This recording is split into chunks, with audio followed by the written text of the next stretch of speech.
just give a brief overview and introduction and then hand it over to Amelie first. And then the students who are participating today, please all feel free to gather any kinds of questions. Some of the ventures are actually relatively related to some of your own course projects. So if there's something specific in relation to, what you might learn from it, that would be great. And otherwise, we also are happy about general Q&As and reflections that you might have. Don't be afraid. Also, the speakers, I just wanted to bring this one slide up again, and then I'll stop talking, right? There's no presentation from my side. I just wanted to give everyone the overview. So we have Amelie Vermeer first, who's going to talk about her experience as an entrepreneur of Spoontainable. And that's, I think, an interesting combination, an exciting combination as a manager in the startup support and incubation for students at the University of Heidelberg called heiINNOVATION, which I think, but maybe Amelie can tell us more, started off being very focused on sort of technical, sort of technology-oriented, potentially medical startups and incubation, but especially, and I hope through people like her, is also focusing on things like sustainable and social entrepreneurship more and more. As the second speaker, we have Tatiana Tsarkova from Enactus Mannheim. Some of the students have come across Enactus already. It's a student initiative at the University of Mannheim, which is focusing on social and sustainable entrepreneurship. And she's going to talk about a project of theirs. As you see, they are quite active in developing these student projects, and she's going to give us some first-hand insights. One of her comments was also that probably we're not going to be able to put the whole talk on it because they're actually currently in the process of registering a patent, which I think is going to be quite interesting and exciting as well. But we'll hear from Tatiana some more later on. And our third speaker is Bertram Fischer, who is the founder of Microagriculture or Mikrolandwirtschaft, which has this strong ecological aspect, but also, I think, a strong sort of solidarity and community economy aspect combined with it. So this is the overview, and I'll hand over to Amelie first, who should be able to share her presentation. Great, thank you so much. Let me just share it. Okay, perfect. So yeah, thank you so much for having me. I hope you can hear me fine. I'm sitting in front of my lecture actually, and I'm just paused for 15 minutes. So yeah, just a shortly introduction to myself. I'm a founder, as Georgie just said, at my own company Spoontainable, and I'm the CEO since 4 years now. And I will introduce the company in a bit.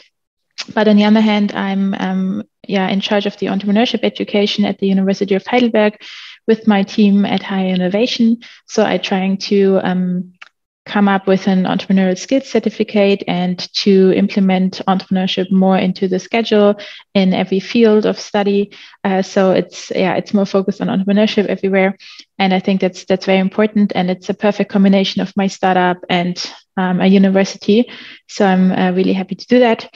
And my background is actually in business psychology and management, which I graded, I think, 4 years ago. Yeah, so about my startup. So we are kind of a social entrepreneur, entrepreneurial startup, because we produce edible cutlery to substitute plastic. So what we did, I've met my co-founder in our master's program, and we came up with the idea of a circular economy approach, so that we take residuals from the food industry and then we make edible cutlery out of it. So we can substitute plastic or wooden cutlery, and we don't have to use any waste anymore.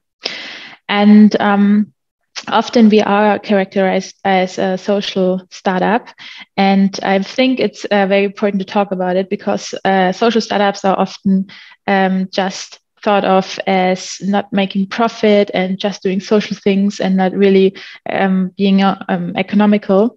But that's really not true, and I think that's a really bad thing, because a lot of entrepreneurs or founders don't want to be called a social entrepreneur because it has a bad feeling to it. And it's really important that we do more sustainable stuff or more social stuff, but that's why it's important to talk about social entrepreneurship as well. And just because we are social or doing something sustainable, of course, it doesn't mean that we are not making profit. It's very important to make profit and to be economical so you can grow and you can have more people in your company. In fact, we are delivering into 15 countries right now, and we have over 12 employees. So, of course, we have to make profit to pay them and to grow. But on the other hand, we really try to be truly sustainable and truly social. So every step of our supply chain is thought through, and we try to make it as sustainable as possible. Of course, there are always steps to take further, but still you have to try to do everything you can to be as social as you can. And that's just important that you think about social entrepreneurship, not as just social, but also entrepreneurial. I just have a slide here. What's the difference between maybe normal startups or social startups and social startups? So if you're a social startup or you define yourself as a social startup, often you are focusing more on things which are not that common, like having more women power, being like vegan if you have a edible product, or try to be more sustainable, more into groups which are not often represented in startups. So what we do, as I just mentioned, we have this circular economy approach. This is also really more a social or sustainable approach. So we try to not only focus on one problem, but try to focus on not having more problems out of our solutions. And that's why we didn't make just edible cutlery. We also try to reduce food waste. And so we took two problems, the cutlery, the plastic cutlery and the food waste, and combined it into one solution. And that's the difference when you're trying to be a social or sustainable startup against maybe just being a startup to make money, that you try to have a circular economy approach, a really sustainable and truly sustainable approach, and try to make the best out of it. Maybe what's the difference between a startup and a corporation, or maybe pros and cons? So of course, in a startup, the employees are mostly way more motivated. So we earn less, that's for sure, but still they have more fun. We really stand behind our idea. We do everything for it. I just was 7 days on an exhibition with my team, and it's, you go on the exhibition at 7 a.m. and you go back at 10 p.m. And then you often have to go drink something with your colleagues, and it's just not ending. And still everybody's happy and try to make the best out of it. It's just a different work feeling to compare to a lot of corporations. Of course, we are more flexible and faster. I think that's really important because we can just make decisions from one to one person, so we don't have to go through different departments, and we can be more agile. But on the other hand, we don't have that much money or staff. So sometimes we can't do something we want to do because the money is just missing, or the manpower. And of course, that's a big pro for corporations. And that's why it's really important to have these cooperations between companies, so big companies and startups, so we can help each other, or we can transfer know-how and try to be of use for each other. Yeah. What makes a startup a startup? I just try to start with it, but sometimes you have to be really patient about stuff. On the other hand, you have to be really fast. So if something changes in the environment, it can cost you your startup. And that's why you have to be really fast in decision making, but also be patient, because you can't build up a company in 2 or 3 days. So sometimes it takes a year or two to be really on the market and have success. And you have to accept failure. So you can't always be successful. I had a lot of ideas in my startup and with my co-founder, which failed.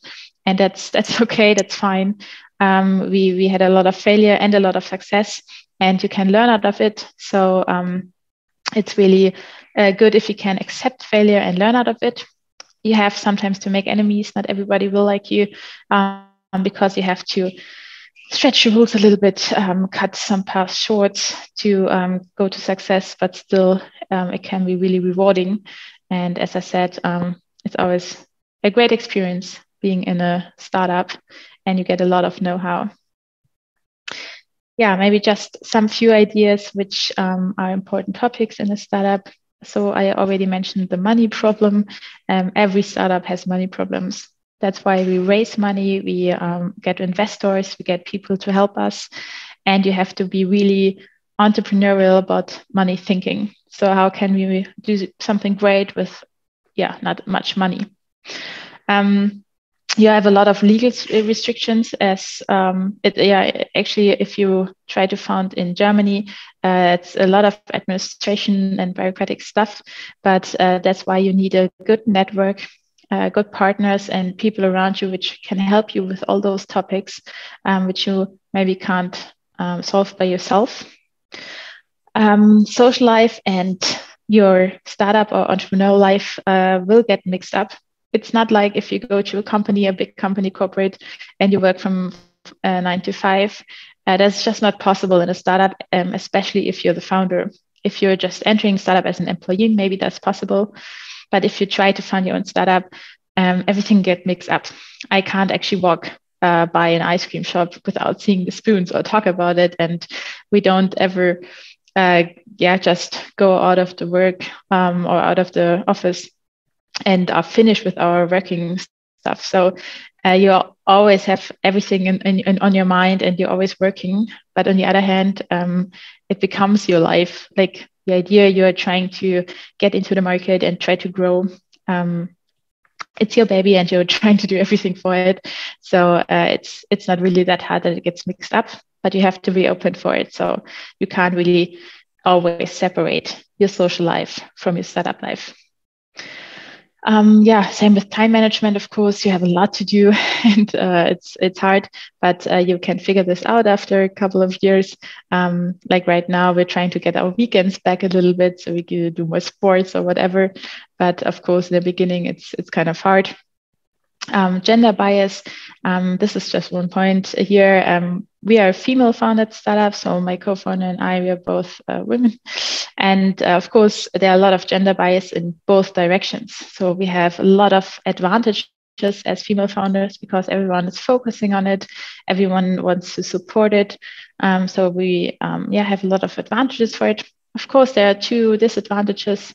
If you try to speak to your customers and they're all like over 60, white and male, you have a lot of challenges to cope. But it's just another point to think about it. I don't want to give you any solutions today. I just want to give you problems or things to think about.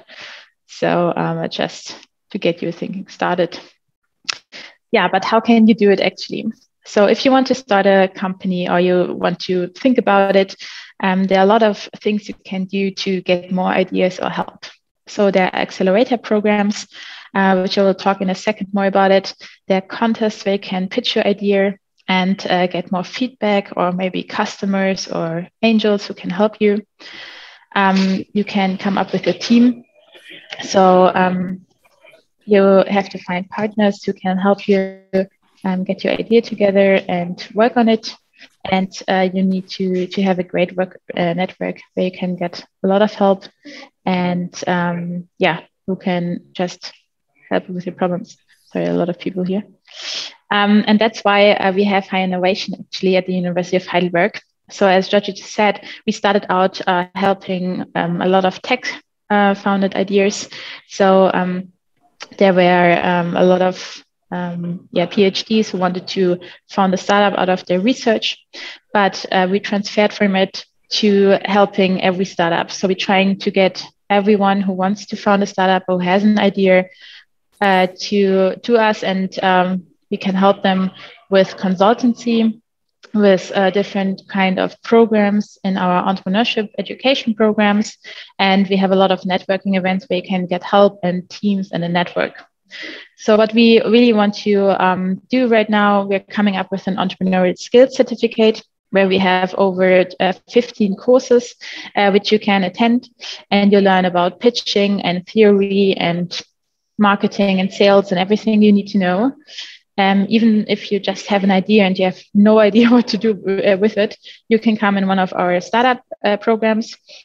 or if you have already a team and an idea and you're in the first phases of a startup founding process, then you can also come. So we try to provide every course which is necessary to build your own startup, and have consultants for everything you need. Yeah, Waterfit is just one of our startups which are successful. That's why it's on the slide here. So they came to us in 2019 and attended the Startup Lab, so an accelerator program. Then they have had consultation from us, and now they're funded, and they got a grant from Exist. So they really can start off now. It's just the process, how they went through it. So they took our offers up. So they got a lot of help, and now they really went through with it. Yeah, I think I was a little bit too short, but still, if you have any further questions, I would love to answer them. Here are some information about our programs at heiINNOVATION. Of course, I'm on LinkedIn, wherever you want to ask me anything. And I'm happy to answer any questions you might have. Thanks very much, Amelie. Before we go into the questions and answers and everyone make up your minds about, what might interest you or what kind of prompts you might give, I was just wondering whether you could tell us a little bit more about the one startup that, you just showed and that went through it. What kind of, focus do they have? What's the idea basically behind their initiative? Yes, of course. Let me just put the slides back on. So they came up with an app for swimming, actually. So if you want to train by yourself and you go into a private swimming pool, you have an app, and it counts your time. It says how you can be better. It helps you with your movement and everything. So it's more like a coaching app for swimmers when you don't have a trainer. And they started up with a little bit different idea. Then they went to the startup lab and developed the idea further and further. And it was great to see the process, actually. And there are three guys who do this together, and they're really working great together. And then they applied for the Exist grant.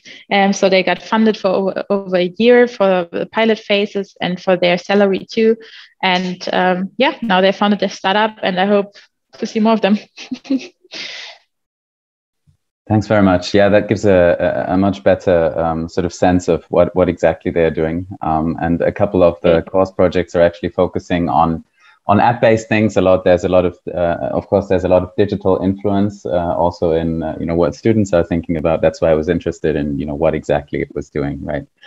So I'll open the floor to anyone who'd be interested in asking a question on probing some kind of issue that you heard about. Veronica, please.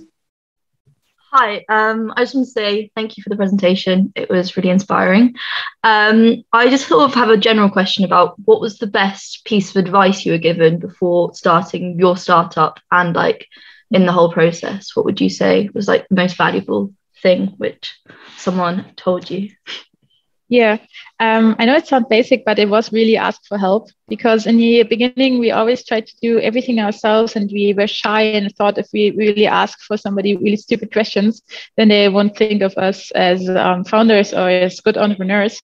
But actually, no matter how old you are, if you found a startup, you can't know everything.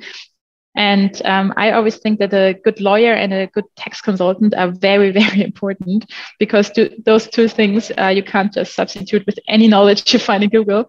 But everything else too. I mean, I'm not from the food industry. I studied psychology and business, and now I founded a company for food products. So there were a lot to learn and a lot to find out. And of course, we Googled a lot, but still, you have to ask for help. And there are thousands of other startups which went through the same stuff you did just like a few months ago. And that's why we do the consultant now for the younger startups, because it's perfect. We just did it and we know all the problems, so you don't have to do it again. And that's why I think ask for help, like everyone you can, is the best advice. Thank you so much. Thank you. Thanks, Annika. Sorry, yeah. Are you doing it yourself? No, that's okay. I'll just mute myself. Yeah, also thank you from my side. A little bit of a follow-up question. I'm interested, what was one of your biggest challenges you faced when you were founding the startup? Yeah, I think in the beginning it was time management because we did our master studies, so we were in the middle of our master studies. I actually finished my thesis in the on the plane and just sent it up before we started. So I think the time management was really hard, and you don't have any free time if you don't make it, and family and friends to balance everything, and to just get going or stay through everything, because you have a lot of failure, as I mentioned, and of course you have a success, but failure is more taking more of you. So just to keep going and never give up. I think that's really hard. But if you have the right team or the perfect co-founder and family and friends who support you, then it's possible. But you need that, and that's why it's really important to balance still your social life with your working life, and don't give up on them, because you really need them. If everything goes wrong and you're just sitting there with no money and no success and nobody else, then you need people to just call up and I don't know, to get a bottle of wine, but still, so you need your friends, but it's really hard sometimes still, if something goes wrong or really, really wrong, to just remember why we are doing this and not give up. Thank you. Janan. Hi, thanks for your presentation. I just have one other question. Is like, I remember you mentioned that your startup is now having its own service in 15 countries, right? Right. Yeah. And then I want to ask, as you also mentioned that no money is kind of like a common issue for all the startups. And have you already found the balance between the scaling thing and the no money thing? So the finance status, and if you want to expand your startup, how are you going to balance it? Yeah. I mean, it always depends on your product, if you have to do a lot of research or stuff. But in the beginning, you can get a lot of funding from the state or from competitions. So you always should take the state up of it. But if you need a lot of money, you need investors often. So investors are not really a bad thing, but they, of course, have an influence on your startup. But we took it. So we have investors now since 6 months, I think, because we wanted to grow faster. It's always the decision if you want to really grow fast or just grow normally. And if you really want to grow faster, then you can provide, and you need investors and money from banks or whatever. So we did it. We have the balance now, but only because we took investors in our startup. For us, it was a good decision, but there is no advice for it. So you have to just decide it for yourself if you want to have the really, really hard pressure from investors, but also their know-how and money. There are a lot of advantages and disadvantages to it. But money is important, and it stress you out. It can stress you out a lot. So you should have any solution for it. But it's sorry, I really can't answer it, but we did it. Yeah, I think it's clear. Okay. Thank you. Yeah. Maybe just briefly before we go over to Artyom, I mean, in your particular case, I think sort of the scaling aspect and sort of broadening it up and having the business case potentially was also something that helped balance out the financing, right? So it got more attractive, I guess, through this particular case, where I guess you certainly have one of the ventures that we call sort of inline ventures, where sort of the impact and the business model is quite aligned. So maybe that's a particular case, whereas if you have some kind of a trade-off model, that might be even more challenging. Yeah, but thanks for sharing your insights here. Artyom, please. Hello, everyone. So as your startup provide products, not services, can you share with us your own example? How have you found manufacturing powers for your product? Yeah, of course. So when you first started, we really baked the first prototypes in our shared kitchen. So we went into the ice cream parlors and showed it to them, and they gave us a lot of feedback. And then we thought, okay, now we need a production place, and we didn't want to do it ourselves. We wanted to outsource it because of money again, actually, and know-how, which we were missing. So I called up every bakery in Germany and tried to make them help us. And it was really hard because we were just two girls with a crazy idea and no money. And it's really hard to get respect for that. So we called a lot of people. We got a lot of disappointments. And one day I just tried to call the really big ones because I thought, okay, I have nothing to lose. What should happen? And I called Heidelberg. I don't know if the Germans maybe know that. It's famous for the Benjamin Blümchen torten from earlier in our childhood. And I just called them, and they said, they will give it to the boss. And like 5 minutes after, the boss called me back, and he said it's an awesome idea, and he loves that we try to do something sustainable. And actually, it was a lot of luck, and I think luck is really important too if you want to found your own startup, and not to be shy to ask the big ones for help, because they have the money. They can just use it as marketing, and they often surprise you because they want to do something good with their money. They just don't know how. And if you come with a crazy idea, they're really happy to support it sometimes. Not all of them, of course not, but sometimes. And you just have to have a little bit of luck to meet the right person. And also, again, the network can help you a lot with that. Thank you so much. Thank you so much. It was super informative. I've just pasted in the link in the chat if you want to check out Coprat, so that you know it's a really big play, and that's very interesting information there. Maybe one last question to round it off. I was really interested in you stressing this focus on social and sustainable, and having both, and sort of carrying it through and protecting it. I mean, what is your motivation, and what are the benefits that you think come from that? I think if you do something sustainable or something which is worth fighting for, it's way easier to keep going. And because we struggled a lot of time to handle our social life and the studying and everything else, but we had an idea which we think is important for the environment. And of course, we know that an edible spoon will not change the world, but it's the first step. And we can maybe change other minds to do a little bit, to have a more sustainable lifestyle whatsoever. And if we talk now to Unilever or Nestle, and they think about buying us because they want to be more sustainable, I mean, it shows somehow that it's important what we do. And I think that's why it's good to have a sustainable or social or something useful that you can stand behind it, and to inspire other people and to inspire your team that they want to work for you, even though you can't really pay them a lot, or they have really bad working times. But as long as the idea is worth it, I think people will support you. That sounds really great. I think there are some sort of critical questions here as well in terms of trade-offs. If you sort of cooperate with the big partners, you know, is that Definitely. Going to maintain your mission, or are you going to actually make them change their practices? On the other hand, that was really interesting in terms of, you know, we actually needed someone who had the capacity, right? And it was good for them. Yeah. And you know, even saying that someone in such a big corporation was, you know, more willing to buy the idea and to support it right away than the smaller ones. So this is a very new angle, I think, that we didn't have up until now. Thanks very much, Amelie. I think you have your lecture that you need to attend to. Yeah, so I guess you actually need to jump out. Thanks a lot for being with us. It was very inspirational, and I'll hand it over to Dominika to introduce Tatjana, and then later on Bertram. Thank you. Have fun. Bye-bye.